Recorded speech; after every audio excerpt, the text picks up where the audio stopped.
Roberto Martins, eu sou professor do Departamento de Ciências Sociais do Programa de Pós-Graduação em Ciência Política da UFSCar. Eu entrei na UFSCar no final de 1988, então, portanto, estou aqui agora, daqui a um mês, há 25 anos.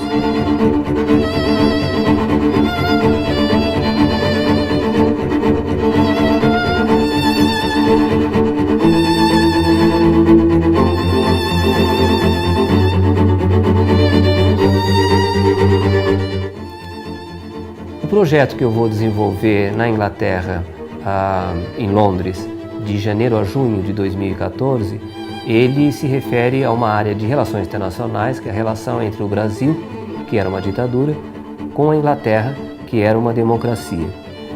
É um projeto que tem muita coisa a ser investigada, porque a Inglaterra era sede de uma organização civil que fez grandes campanhas em solidariedade aos presos políticos do Brasil, que era a Anistia Internacional.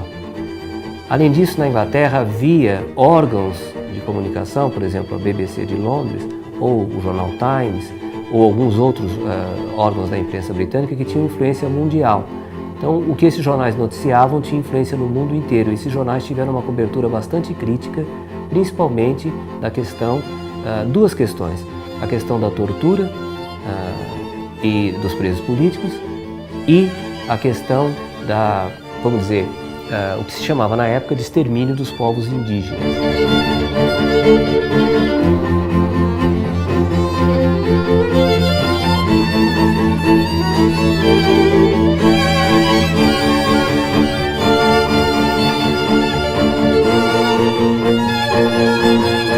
Fundamentalmente, essa pesquisa é uma retomada de um tema que eu estudei durante muito tempo. Eu fiz a minha dissertação de mestrado sobre o movimento estudantil sob a ditadura militar, de 64 a 68.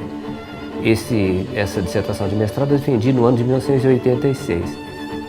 Depois a minha tese de doutorado foi sobre os conflitos entre os militares de 64 a 69. Isso eu defendi em 1993.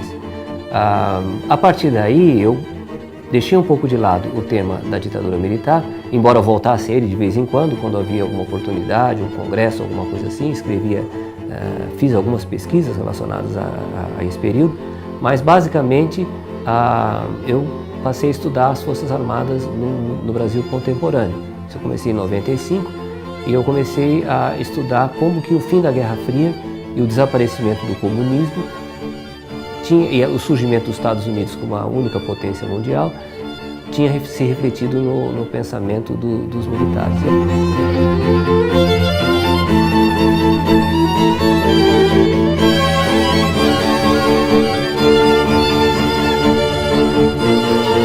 Esse tema que relaciona governo militar e, ao mesmo tempo, relações internacionais, que foi uma ideia que eu tive de pesquisa quando eu estava pesquisando, por sinal, na Inglaterra, para terminar uma outra pesquisa sobre a Marinha, agora no começo do ano, em janeiro e fevereiro.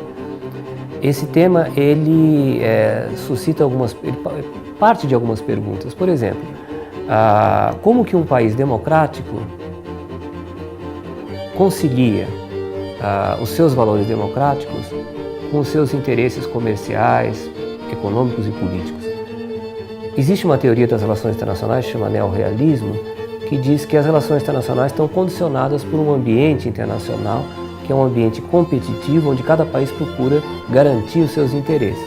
Isso é o que parece ter acontecido com o Brasil. No estudo que eu já fiz de alguma documentação diplomática, o Brasil na sua relação com a Inglaterra, a Inglaterra tinha grandes interesses no Brasil.